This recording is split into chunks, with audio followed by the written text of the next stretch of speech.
है इंदिरा जी? मैम मैं न्यू हूँ। नहीं करा पाएंगे? नहीं मैम, चल, मैं न्यू ज्वाइन किया है ना। नहीं ज्वाइनिंग है सभी आज? सबका नहीं ज्वाइनिंग है? नहीं मैडम, मैं करती हूँ। हाँ कराइए प्लीज। ज्ञान मुद्रा में सभी बैठिए। गर्दन मर्दन सीधी, आंखी कोमलता से बंद। 3 बार ओमकार ध्वनि, तत्पश्चात गायत्री मंत्र, ओम महामृत्युंजय मंत्र। ओमकार ध्वनि के लिए श्वास भरिए, मुखो गोलाकार 2 एक अनुपात में।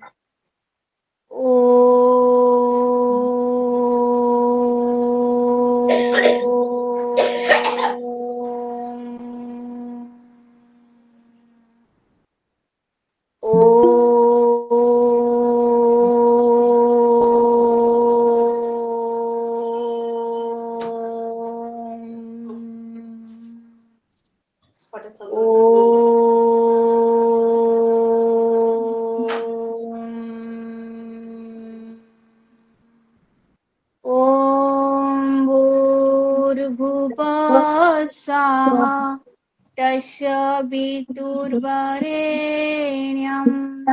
भर्गो देवस्य धीमहि धियो नः प्रचोदयात्। हे प्राण पवित्रता, आनंद की देने वाला प्रभु, आप सर्वज्ञ उस सकल जगत की उत्पादक है। हम उस उत्तम पाप विनाश और ज्ञान सुख तेज का ध्यान करते, जो हमारी बुद्धियों में प्रकाशित रहते। आप सदैव हमारी बुद्धियों में प्रकाशित रहे और सत्कर्म प्रेरित करते रहे। ओम त्रैलोक्यं यजामहे सुगंधि पुष्टिवर्धनम् उर्वारुकमिव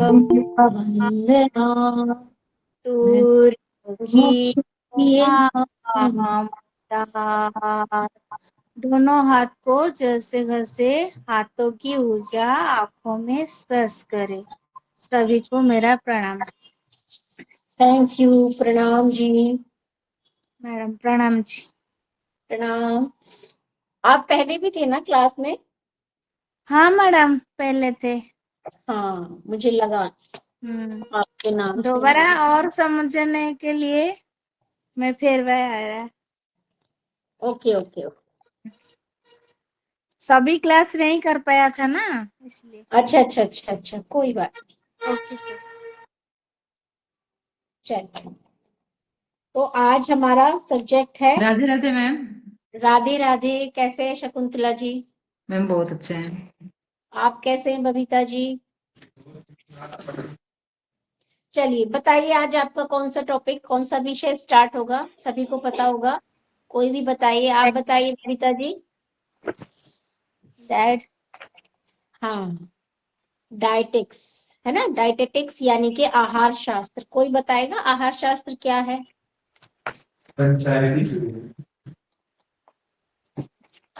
खाते कैसे खाना चाहिए? हाँ क्या कह रहे हैं? आहार शास्त्र की परिचय। हाँ हाँ, कुछ भी बताइए, आप परिचय बताइए, जितना जो भी आप जानते हैं आहार शास्त्र के बारे में थोड़ा सा, है ना, हल्का फुल्का इंट्रोडक्शन देंगे। आप क्या समझते हैं आहार शास्त्र? सिंपल आहार शास्त्र आहार भी कैसे, हाँ कहाँ से उत्पन्न होती है, कहाँ से उगल जाती है, कैसे कैसे तरह, कैसे तरह उसको रखना चाहिए। में खाद्य की मिलावट कैसे होता है, हाँ यहाँ पढ़ा, अगले बार में पढ़ा हुआ है। जी जी जी।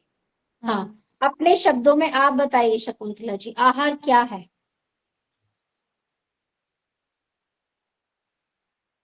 है ना? आहार विज्ञान पे बाद में जाएंगे, पहले आहार बताएं, आहार क्या है?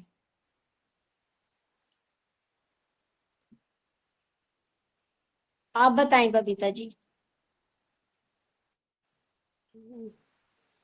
तो मैडम मांसाहारी और जो माने वनस्पति में कौन सा आहार और पशु से कौन सा? आहार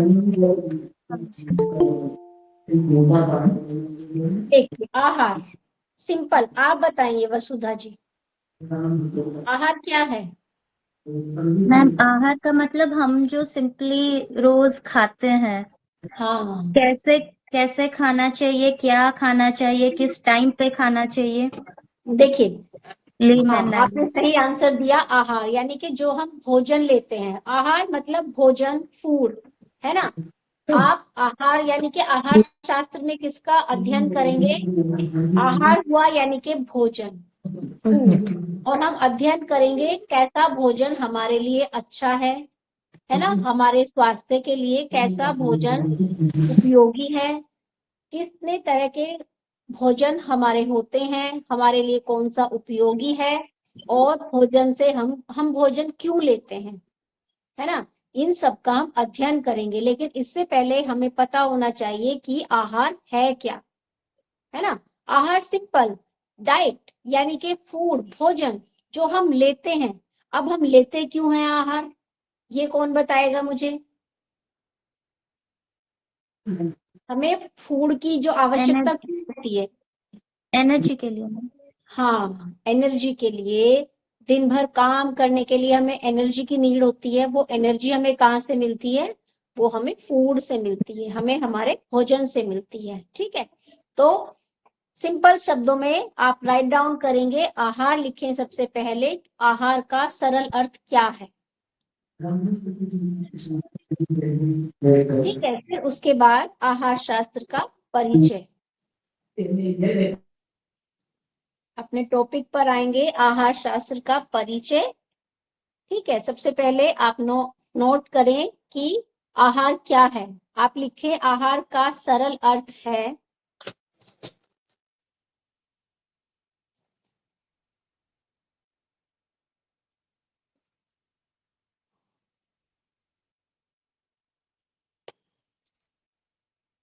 वह भोजन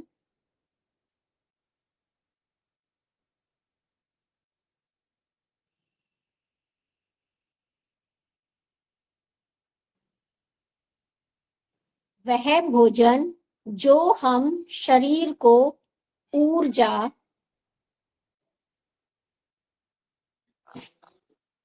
पोषण और जीवन बनाए रखने के लिए लेते हैं, ठीक है। एनर्जी भी मिलती है, पोषण मिलता है, ताकि हम डेवलप हो सके हमारा शरीर। तो ये तो हुआ आहार का परिचय कि आहार है क्या। अब आप सभी मुझे अपना अपना परिचय देंगे। आप लोग, आपका नाम और आप कहाँ से हैं, है ना। आप सबसे पहले बबीता जी आप बताइए, है ना।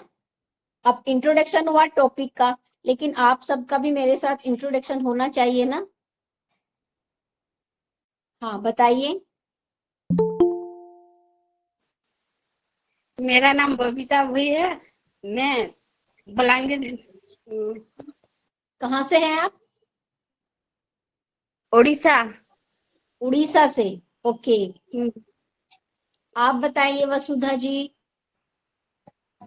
मैम मेरा नाम वसुधा पात्रो है, मैं भुवनेश्वर उड़ीसा से हूँ। ओके। और शिल्पा जी आप? मेरा नाम शिल्पा सुमन, मैं उड़ीसा से हूँ। अच्छा। और आप शकुंतला जी आप? मेरा नाम सुगंधला उपाध्याय है, लखनऊ से, उत्तर लखनऊ प्रदेश। से, ओके। और इंदिरा जी आप? हाँ मैडम, मैं उड़ीसा की ढेंकानाल जिला पे हूँ। ओके। उड़ीसा। और आप कांता जी आप? उड़ीसा से, कांता, उड़ीसा पुरी से। उड़ीसापुरी, ओके। आप सर? रमन भाई, रमन जी आप? हाँ, मैं गुजरात से वलसाड जिला का हूँ। ओके। और रघुनाथ जी आप? Orissa Dhenkanal district, Raghunath Tripathi. Okay, thank you. और जेमा जी आप? जय श्री राम। मेरा नाम है जमाराम, मैं भी ओडिशा से हूँ। जय श्री राम जी। और रूता जी आप? हरिओम मैम। मैम मैं पूना से हूँ। ओके, आप पूना से हैं। और दमयंती जी आप?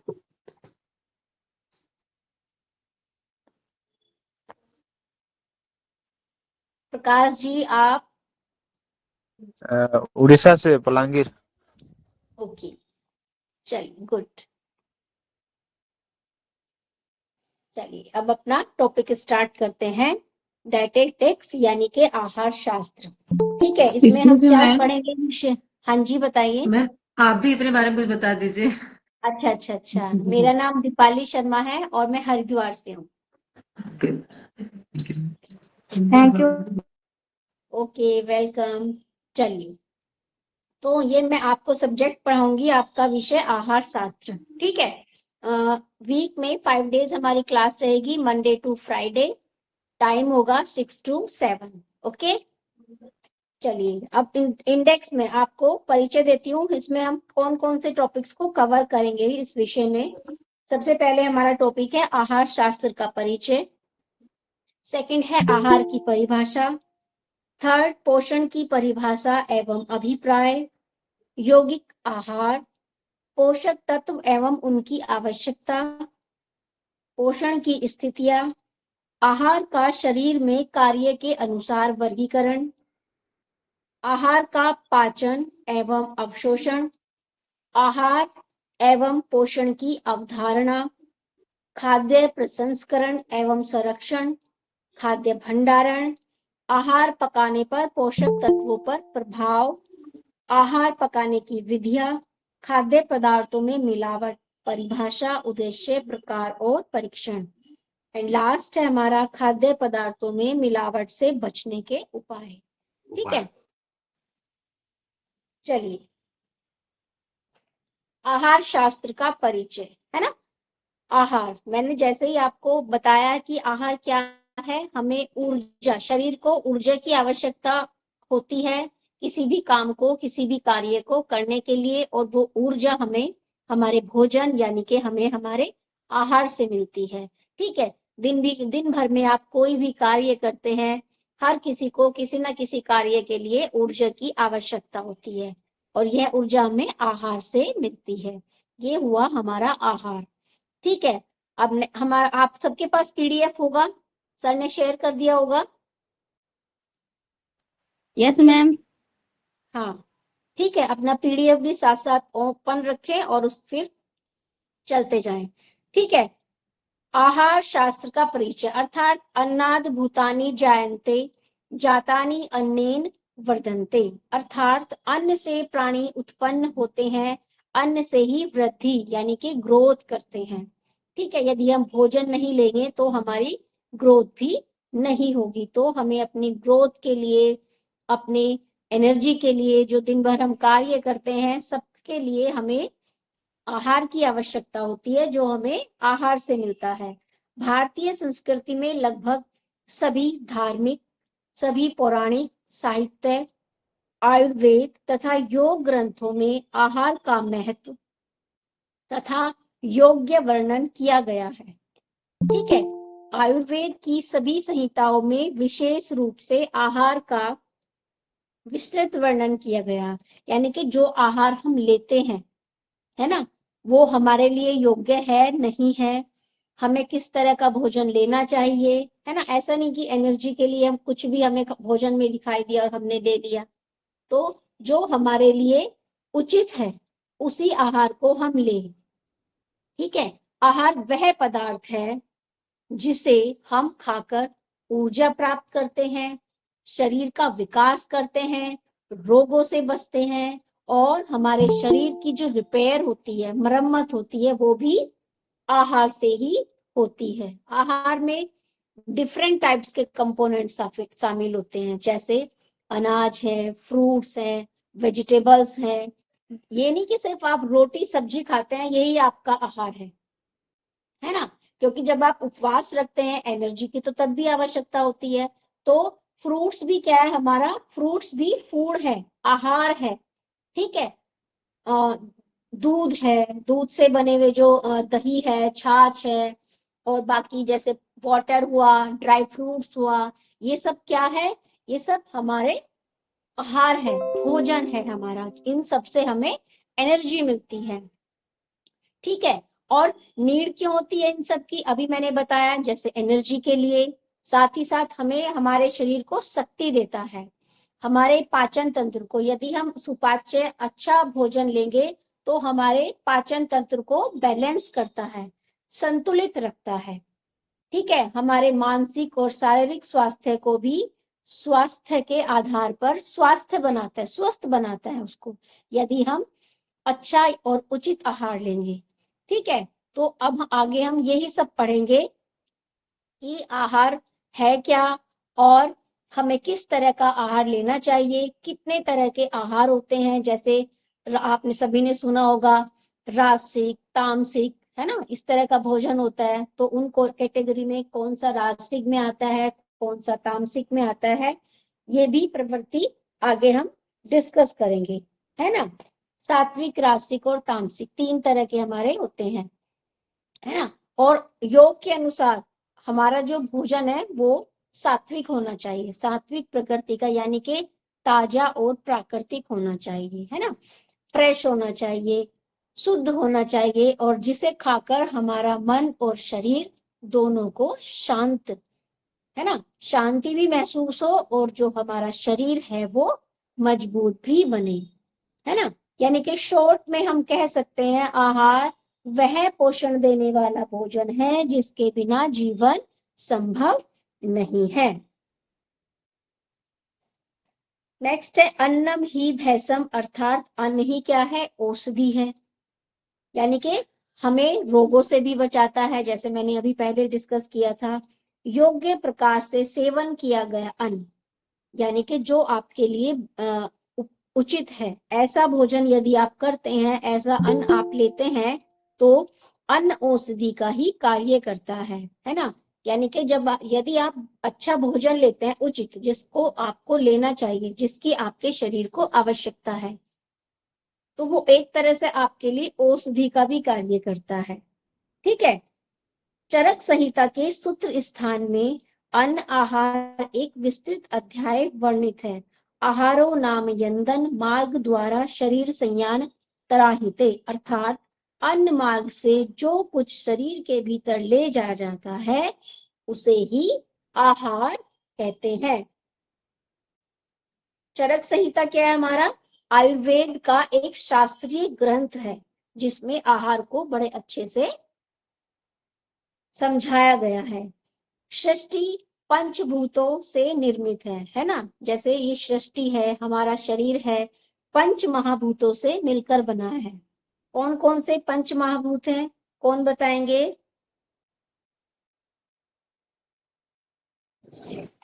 मैम, वाटर, अर्थ, स्पेस, फायर और स्पेस, फायर एंड अर्थ, अर्थ हुआ हमारा। हाँ आपने क्या मैम, बताया सबसे पहले नंबर पे? पानी, वाटर। वाटर, जल, यस जी मैम। वायु, अर्थ हो गया, वायु, अग्नि, फायर, पृथ्वी, फिर स्पेस, हाँ। फिर फिफ्थ इज देखिए मैं बताती हूँ आपको। सबसे पहले स्पेस यानी कि आकाश तत्व हुआ हमारा, जल तत्व हुआ, पृथ्वी हुआ, और अग्नि, ठीक है। संहिताओं में आहार का वर्णन निम्न प्रकार से किया गया है। सृष्टि की प्रत्येक कृति को यदि शरीर हेतु योग्य रूप से उपयोग में लाया जाए तो वह सहज रूप से लाभप्रद हो सकती है। इसी नियम को वरीयता देकर आयुर्वेद में त्रिदोष कौन से होते हैं? यानी कि वात, वायु, पित्त और कफ को किस प्रकार संभाव यानी कि बैलेंस, संतुलित रखकर स्वास्थ्य लाभ प्राप्त किया जा सके, यानी कि त्रिदोषों को कैसे बैलेंस किया जा सके, कैसा भोजन ले जिससे हमारे ये तीनों दोष बैलेंस रहे, है ना। क्योंकि इन तीनों दोषों के उतार चढ़ाव से ही हमें बीमारियां अटैक करती है हमारे शरीर में। जब हमारे शरीर में वात रोग बढ़ जाता है, यानी कि वायु बढ़ जाती है, पित्त बढ़ जाता है, कफ बढ़ जाता है। तो यही सब कहीं ना कहीं क्या कारण बनते हैं, हमारे लिए रोगों का कारण बनते हैं। तो हमें ऐसा आहार, ऐसा भोजन लेना चाहिए जिसके द्वारा हमारे तीनों दोष बैलेंस रहें, यानी कि जो तीनों चीजें हैं, वात, पित्त, कफ, ये तीनों बैलेंस रहें। ठीक है। अब देश के यानी कि कंट्री के भौगोलिक आधार पर भूमि 3 प्रकार से वर्णित की गई है, जैसे जांगल, आनूप और समतल। जांगल यानी कि जंगल, फॉरेस्ट, आनूप यानी कि वाटर, तालाब, और समतल यानी कि हमारा प्लेन सरफेस। ठीक है। साधारण एक नियम है कि जिस प्रांत में जो उपजता है वही स्वास्थ्य के लिए भी हितकर होता है, अर्थात पर्वतीय क्षेत्र में रहने वाले व्यक्तियों को वहां उगने वाला धान्य, फल, शाक आदि का आहार समावेश करना चाहिए। देखिए कितनी अच्छी बात कही है, बहुत महत्वपूर्ण बात है। और ये यहाँ कहा गया है कि जिस एरिया में जो लोग रहते हैं, है ना। आजकल क्या हो रहा है, आजकल सब लोग भाग दौड़ में मचे हुए हैं। वैसे काम की भी भाग दौड़ है और खाने की भी भाग दौड़ है। उनको क्या लगता है, जो दूसरी जगह से हमें मिल रहा है या फिर जो दूसरी जगह से आ रहा है वो हम खाएं, वो हमारे स्वास्थ्य के लिए बेटर है। नहीं, ऐसा नहीं है। आप जिस नेचर ने बहुत अच्छा हमें बनाया है, बड़ा अच्छा हमें दिया है, हमें जिस एरिया में नेचर ने पैदा किया है, उसने हमारी जो हमारे शरीर की बनावट है या हमारे शरीर की जो नीड है, उसको उसी के अकॉर्डिंग रचा है। ठीक है। जिस एरिया में, यदि आप साउथ में रहते हैं या फिर आप सी सोर्सेज यानी कि समुद्र के किनारे रहते हैं, या फिर आप प्लेन उत्तर भारत में रहते हैं, पश्चिम भारत में रहते हैं, या फिर आप पर्वत एरिया में रहते हैं, पहाड़ों पे रहते हैं, तो जो वनस्पति, जो फ्रूट्स, जो वेजिटेबल्स, जो अन्न आपको आपके चारों ओर, आपके आसपास उगता है, जो फ्रूट्स वहां उगते हैं, वो ही आपके लिए उपयोगी होते हैं। यदि आप उनको ही ग्रहण करें, है ना, अपने भोजन में उनको ही शामिल किए, तो वो ही आपके लिए बैलेंस होते हैं, परफेक्ट होते हैं। उससे ज्यादा की आपको आवश्यकता नहीं होती आपके शरीर को।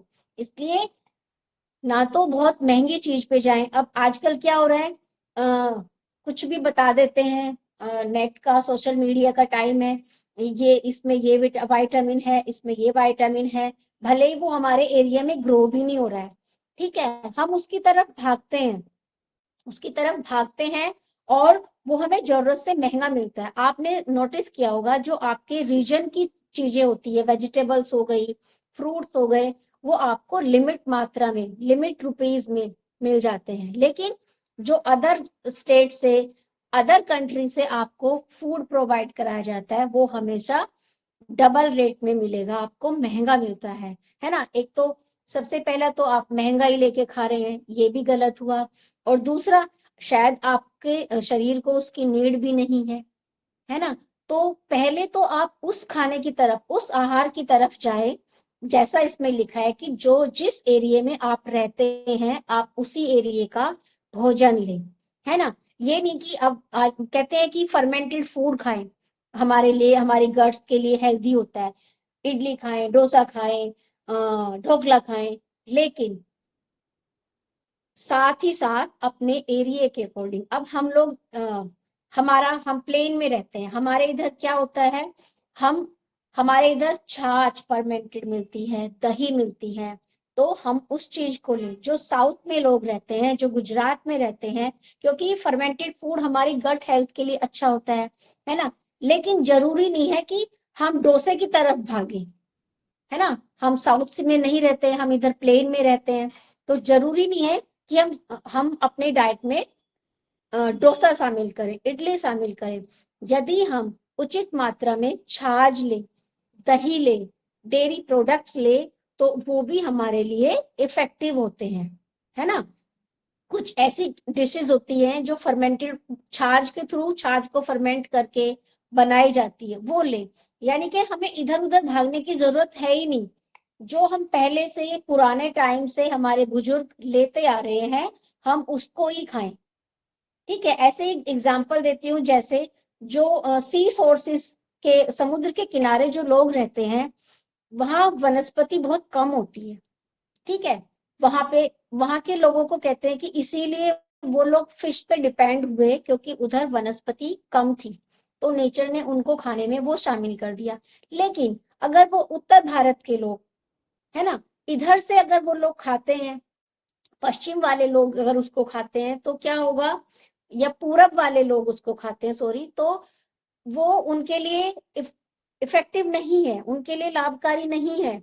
उनके लिए उनका ही भोजन, सात्विक भोजन उनके लिए सफिशिएंट है ना। और उधर के लोगों को भी पहले अपनी वनस्पति पर जाना चाहिए।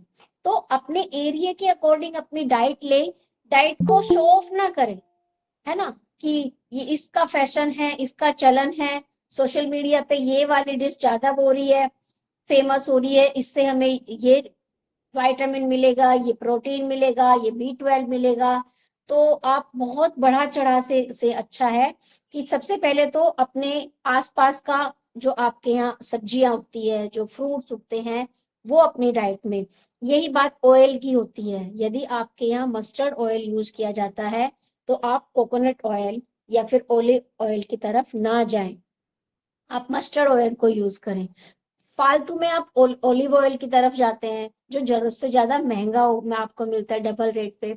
तो इसमें छोटी सी बात यह है कि जिस एरिया में आप रहते हो और जो वहां की वनस्पति है, आपको अपनी डाइट में उसी को शामिल करना चाहिए। ठीक है, जंगल यानी कि जंगल वाली वेजिटेबल्स कौन कौन सी, जैसे बथुआ हमारा हो जाता है, मशरूम हो जाती है, तालाब में जैसे सिंघाड़ा, कमल ककड़ी, है ना, इस तरह की। और प्लेन में जैसे समतल में जो भी जैसे वेजिटेबल्स है हमारी, मटर, गाजर, गोभी, इस तरह का शामिल होती है। ठीक है, तो ये छोटी सी बात है, एक लाइन की, बड़ी महत्वपूर्ण है कि जहां क्षेत्र में, जिस क्षेत्र में रहने वाले व्यक्तियों को वहां उगने वाले धान्य, फल, शाक आदि आहार का समावेश अपनी डाइट में करना चाहिए। ठीक है, वहां के निवासियों के लिए इनका सेवन लाभप्रद होता है ना। सिर्फ एक लाइन है और बहुत महत्वपूर्ण लाइन है, आप चाहे तो इसको अंडरलाइन करें और इसको आप अपने जीवन में भी अपना कर देखें।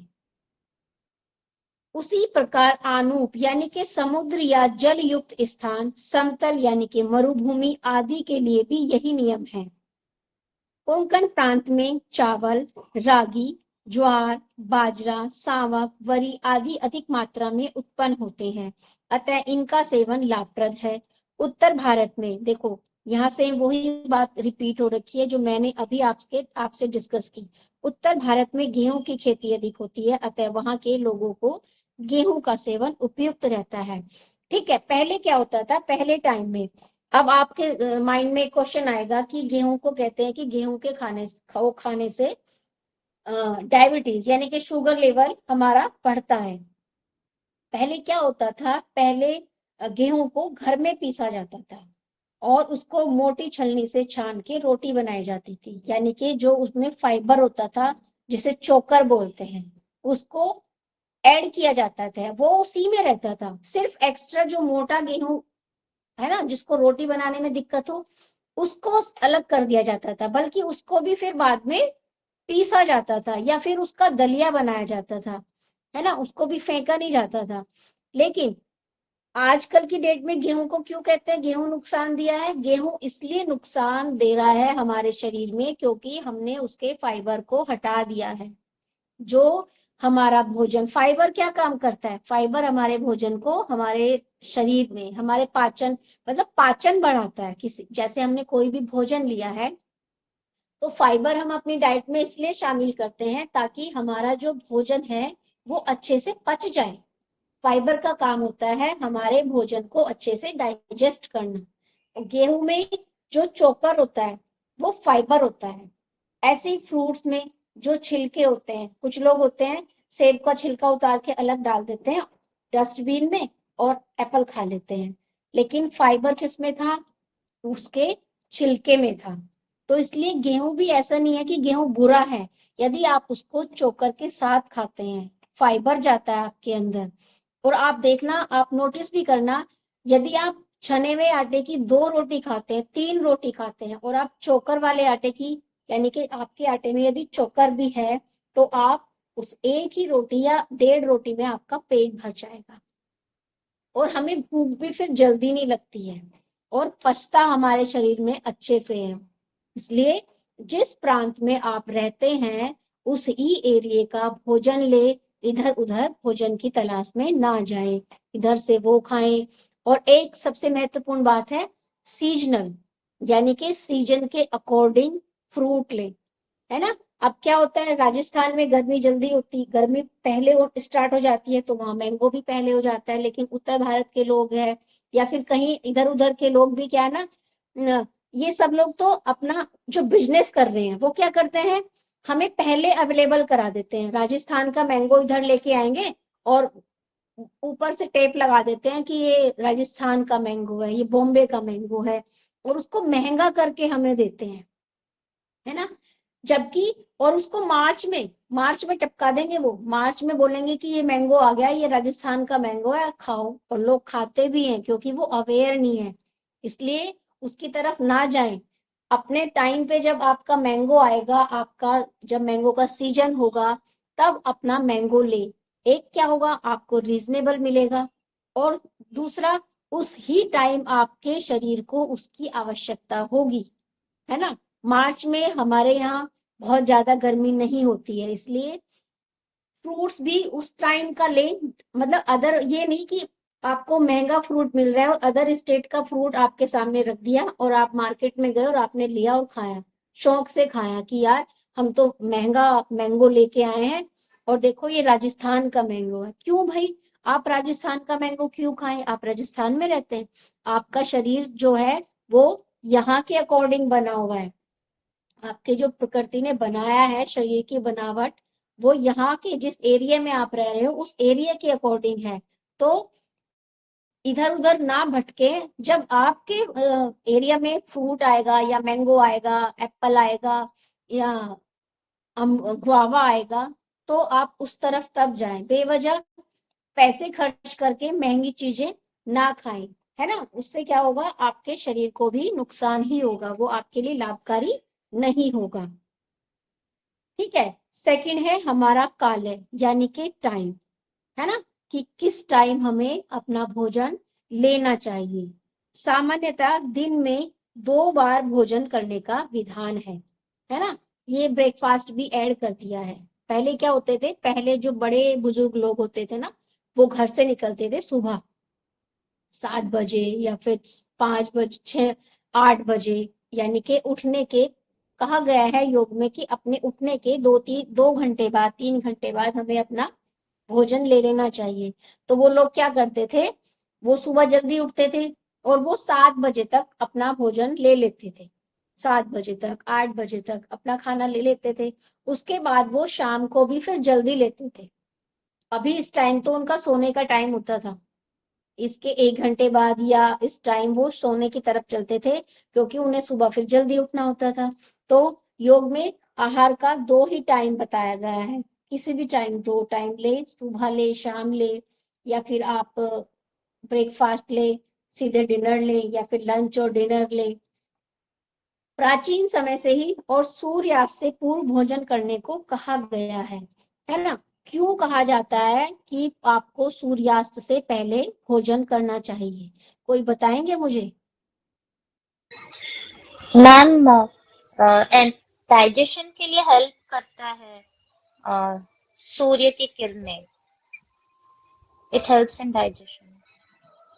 हाँ, दिन में जब सूर्य हमारे ऊपर आता है, सूर्य की लाइट जब हमारे ऊपर आती है, तो इससे हमारी जो डाइजेस्टिव फायर जिसे, यानी कि जठराग्नि, वो स्ट्रॉन्ग रहती है ना। तभी कहते हैं ना कि दोपहर में थोड़ा हैवी भी ले लो तो वो भी पच जाता है, वो इसीलिए पच जाता है। शाम के भोजन को कहते हैं हमेशा हल्का ले, खिचड़ी ले, सूप ले, है ना।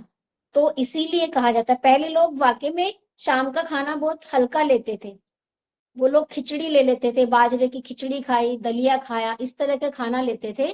वो कारण ये है कि सूर्योदय से पहले यानी कि इस टाइम हमारी जो जठरा अग्नि होती है वो एक्टिवेट रहती है। सूर्य की किरणें जब हमारे शरीर के ऊपर आती है तो वो हमारी जठरा अग्नि को यानी कि डाइजेस्टिव फायर को एक्टिवेट करती है, जिससे हमारा भोजन आसानी से पच जाए। तो इसलिए कहा गया है कि हमें भोजन को सूर्योदय से पहले ही लेना चाहिए, और सोने से 3 घंटे पहले 4 घंटे पहले भी आपको अपना भोजन ले लेना चाहिए। यानी कि यदि आप 10 बजे सोते हैं तो आपको 7 बजे मैक्सिमम 7 बजे अपना खाना ले लेना चाहिए। यानी कि जब आप बिस्तर पे जाएं तब तक वो उसका पाचन हो चुका है ना। ये नहीं कि आपने पेट भरा खाना खाया और आधा घंटे बाद आप बिस्तर में चले गए। आजकल बहुत लोग हैं जो 12-12 बजे खाना खाते हैं, है ना। कैसे तो उनका भोजन पचता है, कैसे वो सोते हैं, खुद को मतलब खुद ही अपना शरीर खराब करने वाली बात है। सबको सब पता है, जबकि ऐसा नहीं है कोई अवेयर नहीं है, या फिर आप लोग भी सब पढ़े लिखे हैं, इतने बड़े हैं, आपको मुझसे ज्यादा शायद नॉलेज हो, लेकिन हम लोग क्या है ना अपनाते नहीं है अपनी दिनचर्या में। तो सब लोग अपनी दिनचर्या में शामिल करें, है ना। खुद का ध्यान रखेंगे तभी आप सबको ध्यान रख पाएंगे। जब खुद स्वस्थ रहेंगे तो आप औरों को भी स्वस्थ कर पाएंगे, है ना। तो कोशिश करें कि अपना भोजन आप भी, सिर्फ ये पढ़ाई में ही नहीं है, ये सच है, अपने ऊपर भी ये अप्लाई करें। अपना जो भोजन है वो सूर्यास्त से पहले लें, या फिर सोने से कम 4 घंटे पहले 3 घंटे पहले आप अपना भोजन ले लें, है ना। कभी भी ऐसा नहीं है आपने भोजन लिया, अपना डिनर किया और आप आधा घंटे बाद बेड पर चले गए। बहुत सारी बीमारियों को न्योता देते हैं आप इन सब से। आज की समस्या यही है, इस दौड़ की परिस्थिति में भोजन काल का विशेष ध्यान नहीं रखा जाता। क्यों नहीं रखा जाता है? आपका ड्यूटी टाइम है ना। अब आप मन में सोचेंगे कि हमारा तो ड्यूटी टाइम ऐसा है, हम तो घर से ही ऑफिस से ही 8 बजे आते हैं, ऑफिस से ही 7 बजे आते हैं, तो वो आपको मैनेज करना है। अगर आपको स्वस्थ रहना है तो आप मैनेज करें, है ना। आप सुबह खा के जाएं घर से, शाम को आते ही अपना भोजन लें, वो आप मैनेज करें। आप कैसे मैनेज कर सकते हैं? क्योंकि ना के बहाने बहुत होते हैं, ठीक है।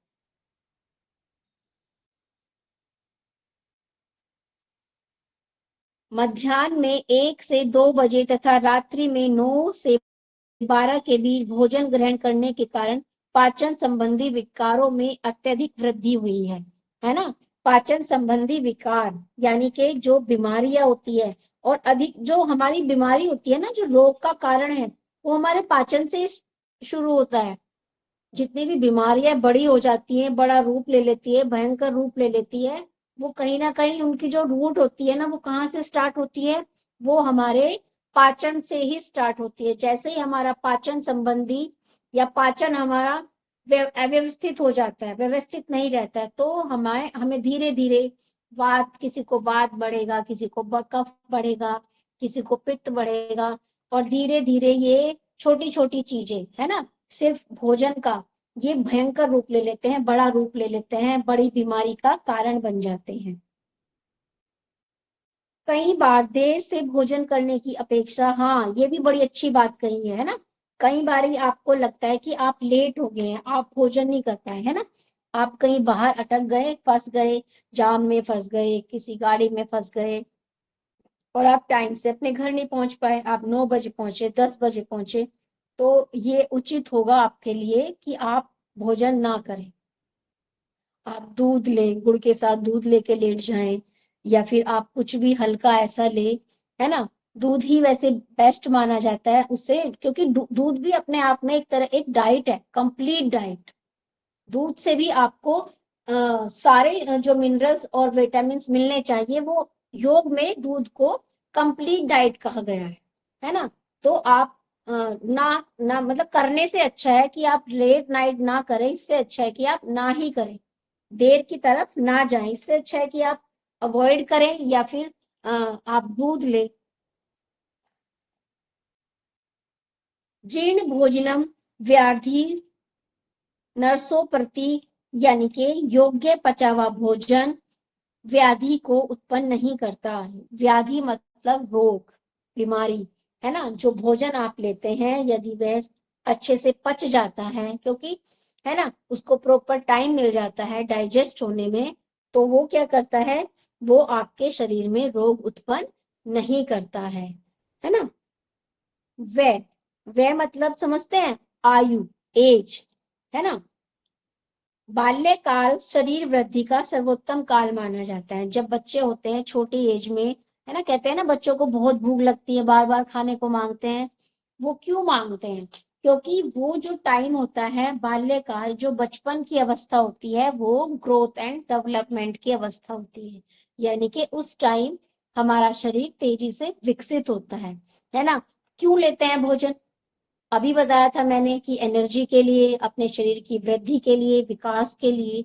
तो बचपन में क्या होता है, क्योंकि आपने देखा होगा एक टाइम के बाद हमारी जो ग्रोथ होती है वो रुक जाती है ना। ऐसा तो नहीं हम हमेशा ही लंबे होते जा रहे हैं, ठीक है। तो इसलिए बचपन में कहा जाता है कि ज्यादा एनर्जी की आवश्यकता होती है। क्यों? क्योंकि उस टाइम बच्चे का विकास होता है, उसके शरीर की वृद्धि होती है, उसके जो ऑर्गन्स हैं उनका विकास होता है। अतः इस काल में 2 बार से अधिक भोजन सेवन करने पर भी उत्तम पाचन शक्ति, यानी कि यदि उस टाइम वो 2 से अधिक, 3 बार भी खाएं, 4 भी खाएं, तो वो पच जाता है ना। एक तो क्या है ना, वो फिजिकल एक्टिविटी बहुत करते हैं जो बच्चे होते हैं, वो कूदते फांदते बहुत है ना। हमारी तरह नहीं ना, हमारा सिटिंग जॉब हो रखा है आजकल, है ना। किचन में भी बहुत ऐसा हार्ड वर्क नहीं रहा है हमारा, हम स्टैंडिंग में आराम से काम करते हैं। और मतलब बच्चे जो, एनर्जी बच्चों में देखा होगा हमेशा फुल रहती है, तो इसीलिए कि उनका भोजन भी पच जाता है, क्योंकि वो हमेशा दौड़ते कूदते रहते हैं। और दूसरा, उनके शरीर का विकास हो रहा है, डेवलपमेंट हो रहा है, इसलिए उनको भोजन की हमसे ज्यादा आवश्यकता होती है। यानी कि वो 2 से भी अधिक बार खाए तो वो पच जाता है। अधिक भोजन सेवन करने पर भी उत्तम पाचन शक्ति तथा शारीरिक सक्रियता अधिक होने के कारण अन्न सहज रूप से पच जाता है ना। यानी कि बाल्यकाल में शरीर वृद्धि का सर्वोत्तम काल माना जाता है। अतः इस काल में 2 बार से अधिक भोजन सेवन करने पर भी उत्तम पाचन शक्ति तथा शारीरिक सक्रियता अधिक होने के कारण अन्न सहज रूप से पच जाता है। वृद्धा अवस्था में अग्नि, यानी कि जब हम एज हमारी धीरे धीरे बढ़ती जाती है, तो हमारी जो अग्नि है, जठरा अग्नि, है ना, डाइजेस्टिव फायर, जिससे हमारा भोजन पचता है, वो क्या होती है, धीरे धीरे मंद होने के कारण आहार सुपाच्य लघु मधुर होना उत्तम है। क्योंकि जो डाइजेस्टिव फायर है जिसके कारण हमारा भोजन पचता है, जो जठराग्नि है, जिससे, है ना। अब भोजन किससे बनता है? अग्नि के द्वारा बनता है। आपने देखा कभी ऐसे भोजन बन जाता है ना। आग की आवश्यकता होती है भोजन को बनाने के लिए, इसी तरह उसको पचाने के लिए भी फायर की आवश्यकता होती है, जिसको डाइजेस्टिव फायर यानी कि जठराग्नि बोलते हैं।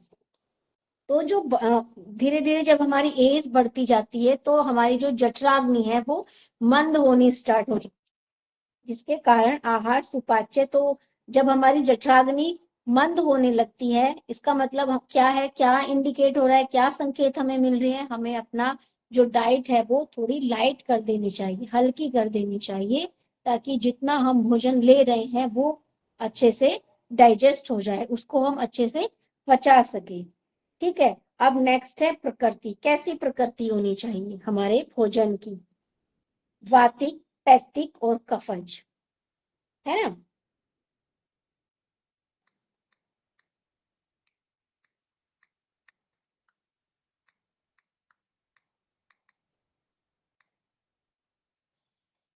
वातिक यानी कि इस प्रकृति के व्यक्ति की भूख अनियमित होती है ना।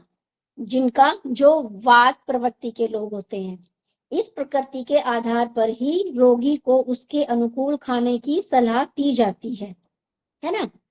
पैक्टिक, इस प्रकृति की भूख तीव्र होती है और पाचन शक्ति भी उत्पन्न होती है। एग्रेसिव।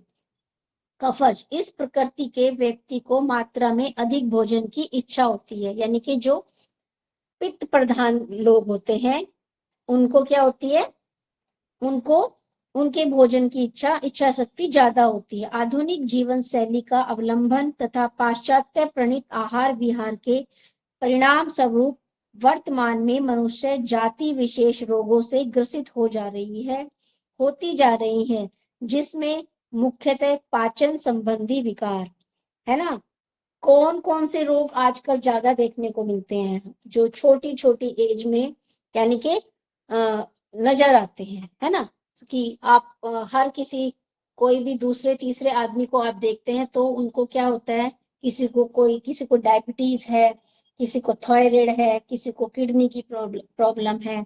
तो ये सब इनका सबका कारण क्या बताया गया है, इन सब का कारण भी आहार ही बताया गया है। यानी कि आहार, यदि हमारा आहार उचित नहीं होगा या फिर उसका पाचन उचित नहीं होगा, वो अच्छे से डाइजेस्ट नहीं होगा, तो उसके कारण ये जो सब रोग बताए गए हैं, वो जैसे मधुमेह है, किडनी रोग, वृक्क रोग, यकृत यानी कि लीवर, हाई ब्लड प्रेशर, है ना। बहुत आजकल हाई ब्लड प्रेशर सभी को मिलता है। तो ये सब, इन सब का कारण क्या हुआ है, इन सब के रोगों में अत्यधिक वृद्धि हुई है और उसका मुख्य कारण है अयोग्य आहार। यानी कि वो आहार हम अपनी डाइट में ले रहे हैं जो हमारे शरीर के लिए योग्य नहीं है। आधुनिक विज्ञान के अनुसंधानों में समय समय पर बदलाव आता रहता है, जबकि प्राचीन काल में वर्णित स्वास्थ्य के नियम और चिकित्सा आज भी काल बाह्य नहीं हुए हैं। यानी कि जो पहले लिखा हुआ है हमारे भोजन के बारे में, है ना, पूरा जो ये संहिताएं हैं, इनमें ऐसे ही नहीं लिखा हुआ है। जो योग शास्त्र है, चरक संहिता है, ठीक है, इनमें ऐसे ही नहीं लिखा हुआ है। इनमें जो आपने देखा होगा, आप इनकी तरफ जाएंगे नहीं, पढ़ेंगे ना, वो ही डाइट इनमें लिखी हुई है जो आजकल हमें बताई जाती है, जिसका चलन बढ़ गया है। क्योंकि हमने कई वो देखा है ना। हमारे यहाँ हमारी कंट्री में क्या हुआ, पाश्चात्य जो कैटेगरी के लोग थे, श्रेणी के थे, जो पश्चिम से लोग आए थे, यानी कि जो जिन्होंने हमारे कंट्री पे एक तरह से कब्जा किया था, जो यहाँ आके जिन्होंने निवास किया, तो कहीं ना कहीं वो भी अपना भोजन यहाँ छोड़ के गए हैं, है ना। हम अवेयर नहीं थे उस टाइम, है ना। हमने उसको अपना लिया, है ना, क्योंकि हमारे ऊपर इस तरह की पाबंदी थी, कंट्रोल था, हमने उसको ले लिया। अब चाय को भी यही कहा जाता है ना, कि वो लोग यहाँ छोड़ के गए हैं, हमारे भारत में चाय का चलन नहीं था। तो ये सब यही कारण है कि, लेकिन हमारी संहिताओं में आपको इनका वर्णन नहीं मिलेगा, है ना। जैसे चाय है, और जो आज हम भोजन को अवेयर हो रहे हैं, तो ये पहले से हमारी संहिताओं में, योग में वर्णित है, लिखा गया है। तो यहाँ इसका मतलब ये हुआ कि आजकल जो रिसर्च हो रही है उसमें बदलाव आते रहते हैं, लेकिन जो हमें पहले से जो योग ऋषि मुनि लिख के गए हैं हमारे आहार के बारे में, वो चेंज नहीं हुआ है। वो ही है आज भी, जो लिखा हुआ था वो आज भी वो ही लिखा हुआ है। और उसको यदि हम अपने जीवन में अपनाएं तो हम आज भी रोगों से मुक्त जीवन जी सकते हैं। ये इसका मतलब हुआ, ठीक है। चरक संहिता में वायु को ही पाचक अग्नि बढ़ाने वाला तथा सभी इंद्रियों का प्रेरक और उत्साह केंद्र माना जाता है ना, एयर को।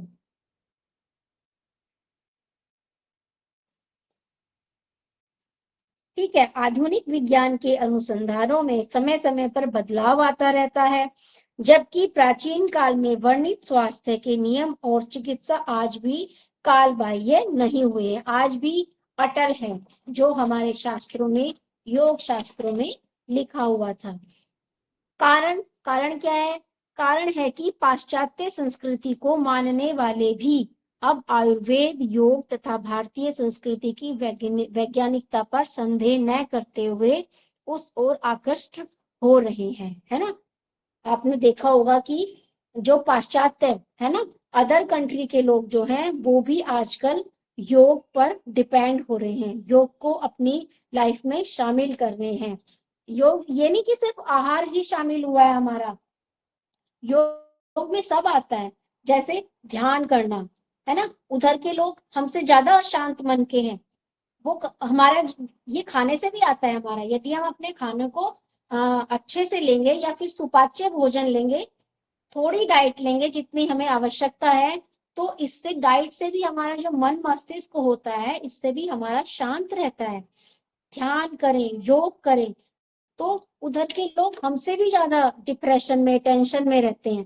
तो वो लोग अब हमारी इसको अपना रहे हैं, हमारी जो ये योग की प्रवृत्ति है, ध्यान करने की, समाधि करने की, वो हमसे ज्यादा अवेयर हो रहे हैं। वो इस चीज को अपना कर अपने मन को शांत कर रहे हैं, है ना। और तो हम क्यों पीछे रहे, है ना, हमने ही तो दिया है ये सब।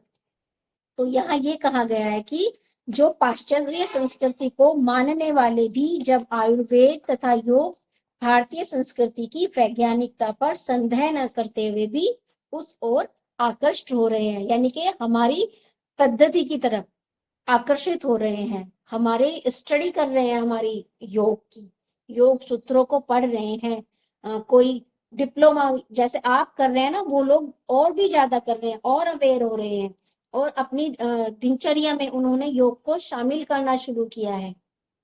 कितने भारत के ऐसे शिक्षक हैं जो बाहर जाकर, भारत से बाहर जाकर योग को फैला रहे हैं, वहां के लोगों को योग सिखा रहे हैं। मतलब वो लोग भी शांत महसूस करते हैं खुद को, योग से जुड़ने के बाद, ध्यान करने के बाद, समाधि में आने के बाद। सिर्फ ध्यान समाधि नहीं, डेली अपनी दिनचर्या में शामिल करने के बाद, है ना। यही नहीं ना कि आप ध्यान क्या है, ध्यान सिर्फ यही नहीं है कि आप आराम से आंखें बंद करके बैठ जाओ, ध्यान है। ध्यान का मतलब होता है जब आप किसी भी काम को कर रहे हैं, यानी कि जब मैं आपको भी पढ़ा रही हूँ, आपको लेक्चर दे रही हूँ और आप सभी मुझे सुन रहे हैं, तो मैं इसको कितने ध्यान से कर रही हूँ, है ना, कितने अटेंशन से आपको समझा रही हूँ, कितना आपको ज्ञान दे रही हूँ, जितना मुझे आता है, जितना सिलेबस में है, आपके ऊपर कितना आराम से आपको एक्सप्लेन कर रही हूँ। ध्यान, ये भी ध्यान है ना। और आप कितने ध्यान से मुझे सुन रहे हैं, है ना, कितने अवेयर होकर आप मुझे सुन रहे हैं, ये भी क्या है, ध्यान। इसीलिए कहा जाता है कि जो दिनचर्या वाले लोग हैं, कामकाजी वाले लोग हैं, ऋषि मुनि नहीं है, वो ध्यान कैसे करते हैं, वो अपने काम में ध्यान लगाकर ध्यान करते हैं, है ना। क्योंकि हमारे पास इतना टाइम नहीं होता है कि हम 2 घंटे के लिए, 3 घंटे के लिए समाधि लगाए, ध्यान करें। तो यदि हम अपने काम को ही ध्यान से करेंगे तो यही क्या है, यही ध्यान है। तो कर्म में, इस कर्म योग में इसी को ध्यान कहा गया है, कर्म करते हुए किसी भी कार्य को ध्यान से करना। ठीक है, तो आज आपका टॉपिक आहार शास्त्र का परिचय। ठीक है, आई होप जितना मैंने आपको एक्सप्लेन किया है आप सभी को क्लियर हुआ होगा। नेक्स्ट क्लास में हम डेफिनेशन लेंगे फूड की। हम्म। किसी